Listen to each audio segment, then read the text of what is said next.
ഇന്ന് തന്നെ ഡൗൺലോഡ് ചെയ്യൂ. കാണൂ നിങ്ങളുടെ ഫേവറേറ്റ് ഷോസ്. കാരുണ്യം നേടിയെടുക്കാനല്ലോ നമ്മുടെ അമ്മ അവളെ പഠിപ്പിച്ചിരിക്കുന്നത്. കണിമംഗലത്തെ സമ്പത്തിന് കണക്കല്ലേ, അത് നേടിയെടുക്കാനല്ലേ പഠിപ്പിച്ചത്. ഇനി എന്തൊക്കെയാണ് അവൻ കാണിച്ചു കൂട്ടാൻ പോകുന്നത്? തൊട്ടു പോരു തന്നെ.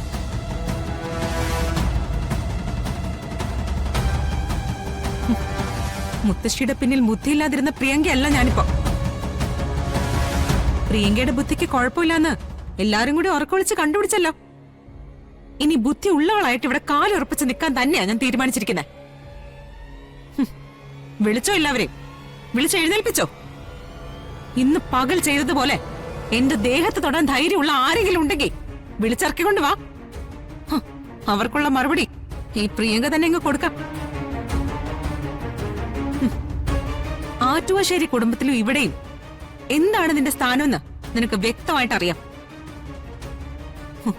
ഒരു മേൽവിലാസവും ഇല്ലാത്ത ഒരുത്തി, അച്ഛനും അമ്മയും ആരാണെന്ന് അറിയാത്ത ഒരുത്തി. വരുൺ സംസാരിക്കരുത്.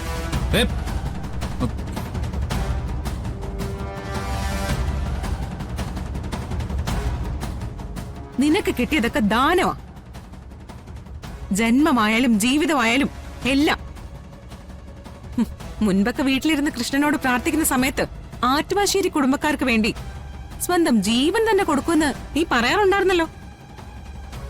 ഇപ്പോഴാടി നീ അത് കാണിക്കേണ്ടത്. ഈ നിൽക്കുന്ന മനുഷ്യൻ നിയമപരമായി എന്റെ ഭർത്താവാ. ആറ്റുവാശ്ശേരി ദേവനാരായണൻ തിരുമേനിയുടെ മകൾ പ്രിയങ്കയുടെ ഭർത്താവ്. നീ അന്തസ്സുള്ളവളാണെങ്കിൽ, വളർത്തി വലുതാക്കി ആറ്റുവാശ്ശേരിയോട് നന്ദിയുള്ളവളാണെങ്കിൽ, എവിടെയെങ്കിലും പോയി ചത്തിട്ടാണെങ്കിലും എന്റെ ജീവിതത്തിൽ നിന്ന് ഒഴിഞ്ഞു തന്നെ പറ്റൂ.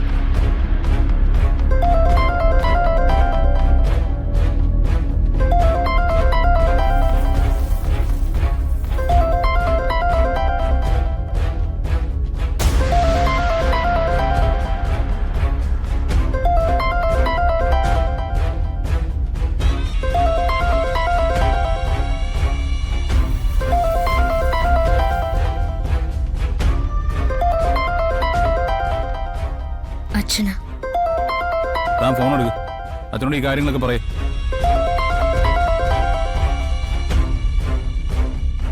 ഹലോ അച്ഛാ. മോളെ, പ്രിയങ്കയും മുത്തശ്ശി അവിടുന്ന് ഇറക്കി വിട്ടെന്ന് പറഞ്ഞിട്ട് മുത്തശ്ശി മാത്രമാണല്ലോ തിരിച്ചെത്തിയത്. പ്രിയങ്ക കണിമംഗലത്ത് തന്നെ ഉണ്ടെന്നാണ് മുത്തശ്ശി പറയുന്നത്. സത്യമാണോ മോളെ? അച്ഛാ, അത്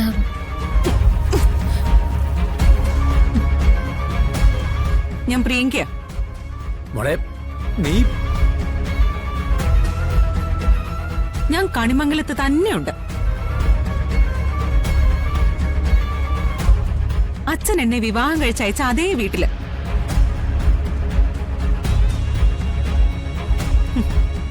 എന്റെ ഭർത്താവിന്റെ അടുത്ത്.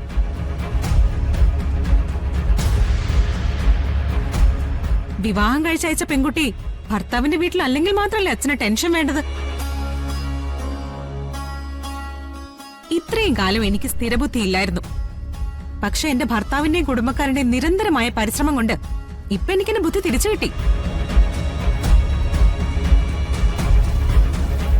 ബുദ്ധിയുള്ള പ്രിയങ്ക അച്ഛന് നന്നായിട്ട് അറിയാലോ. അച്ഛൻ ഇനി എന്റെ കാര്യങ്ങൾ തിരക്കി വിഷമത്തോടെ വിളിക്കണമെന്നില്ല. എന്റെ കാര്യം നോക്കാൻ എനിക്കറിയാം. അച്ഛൻ ഫോൺ വെച്ചോ.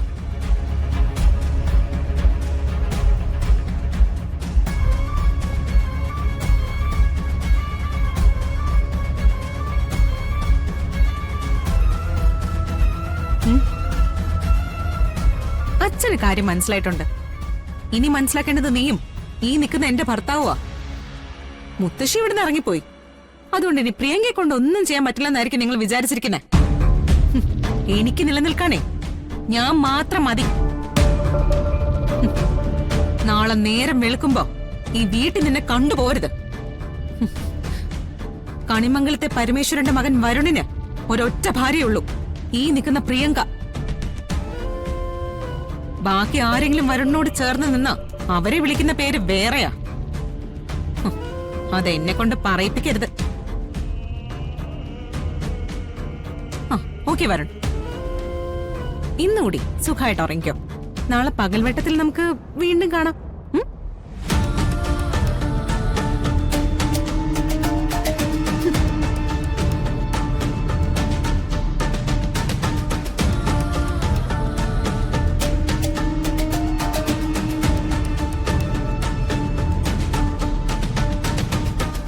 വരുൺ, അവളോ മുത്തശ്ശി എന്തെങ്കിലും കാണിച്ചു കഴിഞ്ഞാൽ അവരെ തുടരുന്ന എല്ലാവരും എന്നെ വിലക്കുകൊണ്ട് മാത്രമാ, അല്ലെങ്കിൽ കൊന്നേനെ ഞാൻ അവളെ. അവൾ എന്തോ ഉദ്ദേശിച്ചിട്ടുണ്ട്, അതാദ്യം വ്യക്തമാവട്ടെ. അതുവരെ നമ്മളായിട്ടൊന്നും പ്രതികരിക്കണ്ട. എടോ, മുത്തശ്ശി പറഞ്ഞതാ ശരി. ഇത് പെണ്ണിന്റെ വിഷയ. കൈകാര്യം ചെയ്യേണ്ടത് പെണ്ണായി ഞാൻ തന്നെയാ. ഞാനിത് ചെയ്തോളാം.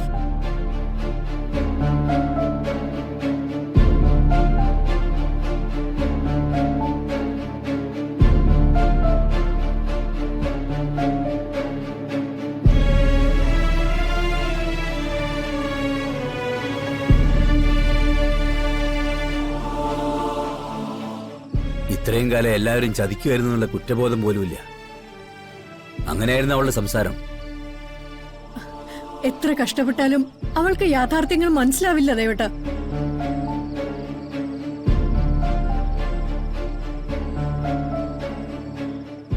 യാഥാർത്ഥ്യമൊക്കെ അവൾക്കറിയാം.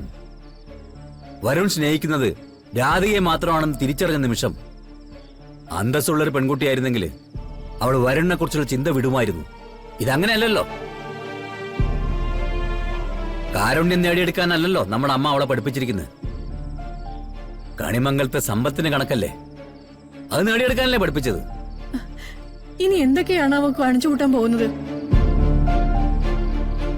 വെളിച്ചത്ത് കണിമംഗലത്ത് പോവാൻ പേടിയാ. രാവിലെ വരുണിന്റെ രാധിക ഒന്ന് വിളിക്കണം. അവര് പറയട്ടെ നമ്മുടെ ഭാഗത്ത് നിന്ന് എന്താ ചെയ്യേണ്ടതെന്ന്.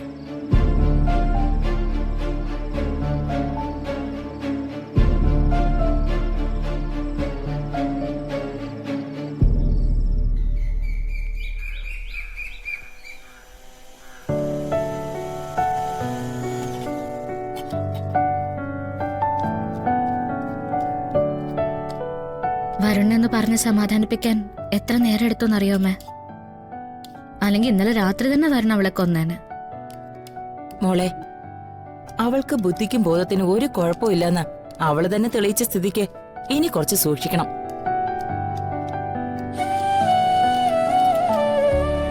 എന്തിനും തയ്യാറായിട്ടായിരിക്കും അവളുടെ മുത്തശ്ശി അവളെ ഇങ്ങോട്ട് തിരിച്ചയച്ചിരിക്കുന്നത്. ഞാനിനി ഒരു വിട്ടുവീഴ്ചയ്ക്കും തയ്യാറല്ല. അവളോട് ഇനി ഒരു പരിഗണനയും ഞാൻ കാണിക്കാനും തയ്യാറല്ല.